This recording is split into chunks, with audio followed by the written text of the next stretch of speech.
Mix ఉన్నాయి. ఉన్నప్పుడు మనము ఓవరాల్ అయితే కాంగ్రెస్ కానీ లెఫ్ట్ ఐడియాలజీ ఉన్న పార్టీలు అన్ని కలిపైనా సరే బీజేపీని దింపాలని మనం కోరుకుంటాం, రాష్ట్ర స్థాయిలో అయినా దేశ స్థాయిలో అయినా. ఎందుకంటే ఆ మిగతా పార్టీలు ఉంటేనే ఈ వీడికంటే ఎంతసేపు మతం చుట్టూ తిప్పకుండా ప్రజలకు ఏదైనా మంచి చేస్తారు, లేకపోతే ప్రజల కట్టిన సంపదని ప్రజలకే ఖర్చు పెట్టే ప్రయత్నం చేస్తారు, సమస్యలకు శాశ్వత పరిష్కారాలు చూపెట్టే ప్రయత్నం చేస్తారు. అందులో ఒకడు జర ఎక్కువ చేయొచ్చు, కొంచెం ఒకటి తక్కువ చేయొచ్చు, కానీ ఎట్లా చేసినా ప్రజలు బాగుపడే అవకాశం ఉంది. కానీ అదే బీజేపీలో ఒక్కటి చెప్పండి, బీజేపీ ఒక దేశ ప్రజల కోసం మంచి చేసింది ఒక్క పని చెప్పండి దయచేసి, మీకు దండం పెడతా. కాబట్టి బీజేపీకి మద్దతు ఇచ్చినా, బీజేపీ ఏ బిల్లు తెచ్చినా దానికి అనుకూలంగా ఓటేసే పార్టీలకు మద్దతు ఇచ్చినా బీజేపీకి ఇచ్చినట్టే.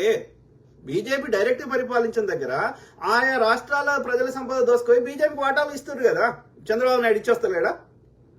సో టీడీపీకి సపోర్ట్ చేసినా బీజేపీ సపోర్ట్ చేసినట్టే.